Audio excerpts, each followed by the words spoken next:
Now, authorities have more information on the supposed Chinese spy who was caught in Makati just a few days ago. Bureau of Immigration Records reveal that the 39-year-old Chinese national called Teng Yuanqing has traveled in and out of the Philippines since 2015 and is married to a Filipina. Teng was arrested with two others, both Filipino.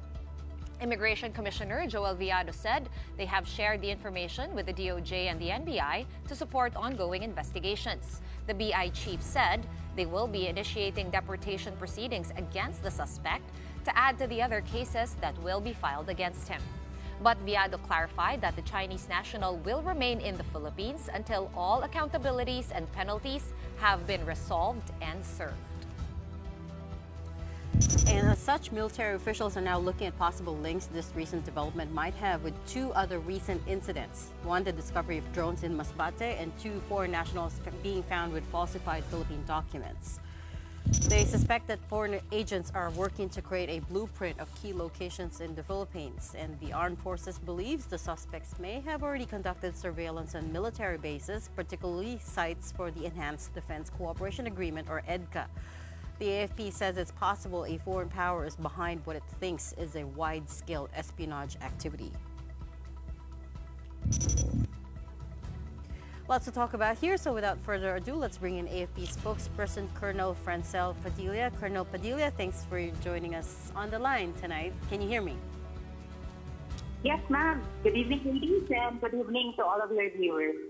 Let's take off from that last item I just read, which has to do with foreign mapping, meaning that you suspect that foreign agents may have already conducted surveillance on some military bases, including sites that are EDCA sites, and also that they're potentially working to create a blueprint of the Philippines. Is any of this confirmed, and what else do we know about this?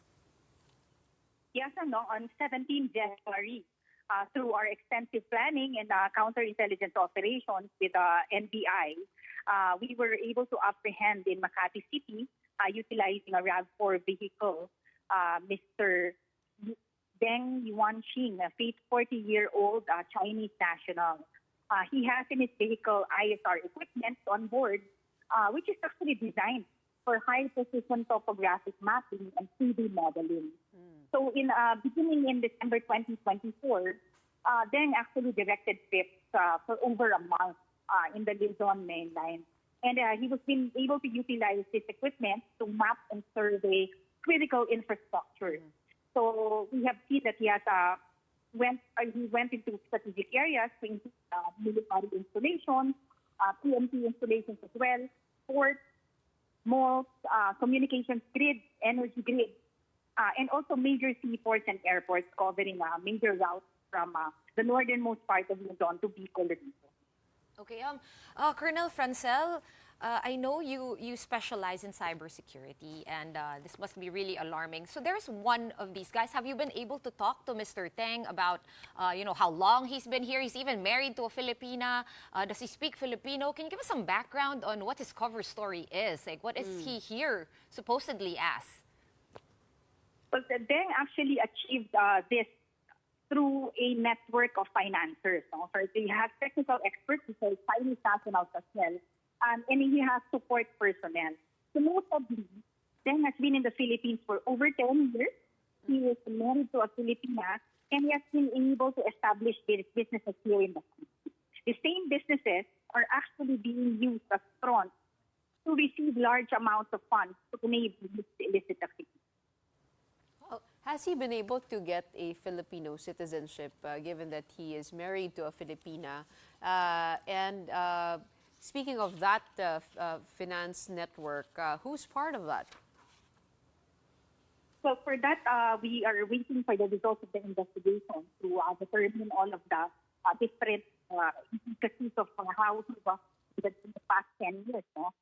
So the AFP is closely working with the NBI and other experts on this to conduct further investigation into these operations and ensure the territorial integrity and the national security of the country. Colonel, I want to talk about the gadgets that we saw in the car of Deng. Ito po ay binabatikos ng ilan dahil sinasabi po nila na ito ba ang gamit ng isang Chinese spy? Parang binili lang po sa online. I mean, paano po kaya nagawa na namapa po nila? Nabanggit niyo po, these are high-precision topographic 3D mappers. I mean, how was he able to do that? Can he do that from a distance?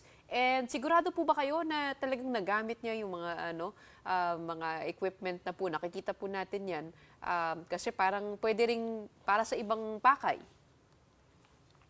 This is the report of our intelligence gathering, no? It is, it took time for us to work on this. And ang gusto nating i-point out dito, ma'am, we do not undermine this situation. So for us, no, being in the security sector, it pays to be paranoid, no, to really be able to be, very, very particular on details. So ito, yung kung ano man yung equipment niya, these are improvised equipment and how he has been using it, makikita natin yan sa result ng investigation ng NBI. But looking at the places na inikot niya, to include critical infrastructures, military camps, PNP camps, even the malls that are frequented by Filipino people.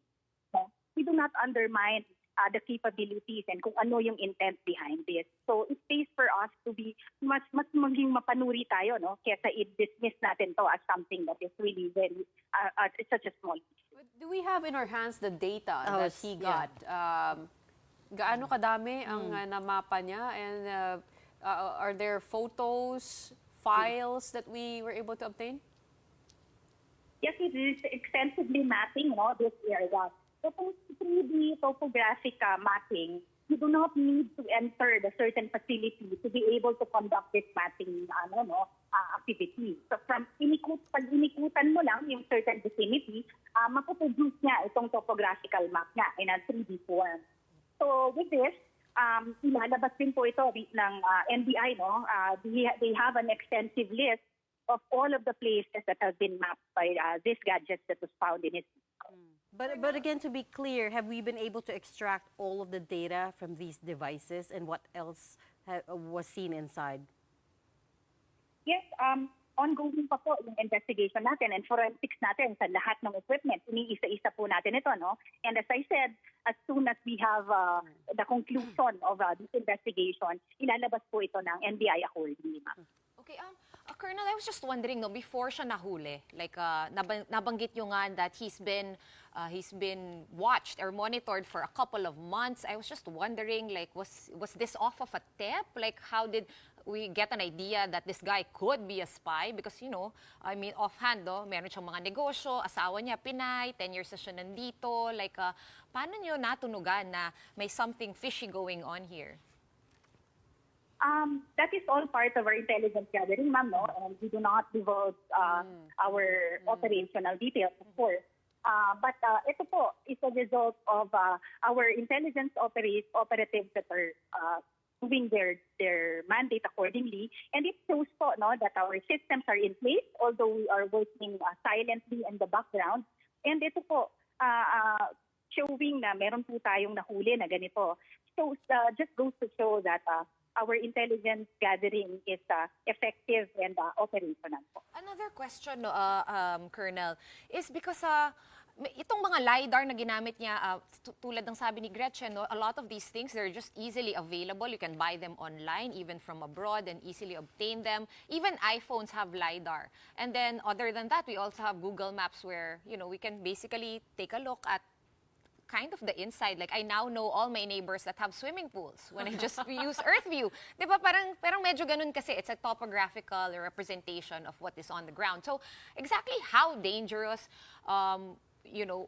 were these data that he was able to obtain? Another thing, as I remember talking to you about the EDCA sites, and medyo hush-hush talaga yung itsura, what's inside, how to describe it.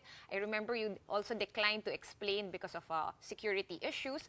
So I was just wondering if, may plano pa na takpan or lagyan ng some sort of cover tong mga sensitive infrastructure natin para hindi makunan.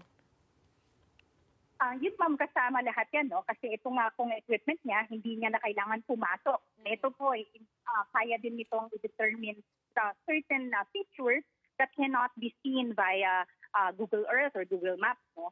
So, may-augment niya itong other applications and solutions out there. So, what is the reason behind, no? And kung saan man ito gagamitin, ito po lahat ang ina-identify natin with our forensics. Yung pag-forensics natin dito, ma'am, we do the forensics as a system, no? We do the forensics on the hardware, we do the forensics on the software, and of course, the data that is being gathered and kung saan man ito and ano po ang purpose nito and saan man ito ipapadala. So this is really very tedious. Dito nga po, ilalabas nga po ng NBI as soon as makumpleto po nila ito. But in our case po, moving forward, kasama po ito no, sa ating mga modernization efforts. As I said, yung modernization po ng Armed Forces of the Philippines will be heavily more on maritime assets, aerial assets, and cybersecurity. Kasama po dyan, no, pati yung ating electronic warfare capability. Deng could be one of many spies in the Philippines. Are you monitoring others? Gaano karami po kaya? And what should we do to protect ourselves, knowing that meron pong ganito? Siyempre, ma'am, with this po, no, hindi po natin isinasantadi that there may be others out there. Meron na din po tayong former na case ng ganito last year, no? And also, ang tinitingnan natin, ma'am, is taking a step back, looking at the bigger picture and connecting the dots. Lahat po ito, no? Lahat ng iba't ibang anggulo at iba't ibang facets to this, we are looking into it, no? So yung ating political sector, especially po, napadating po ang ating eleksyon, tinitingnan po natin yan, our educational system, ang ating pag-ugnayan po no, sa different agencies on this, to include yung ating Bureau of Immigration. So lahat po yan, no, sama-sama po at tulong-tulong po kami para makita po itong bigger picture dito and how everything pieces together no, to form part of a grand plan.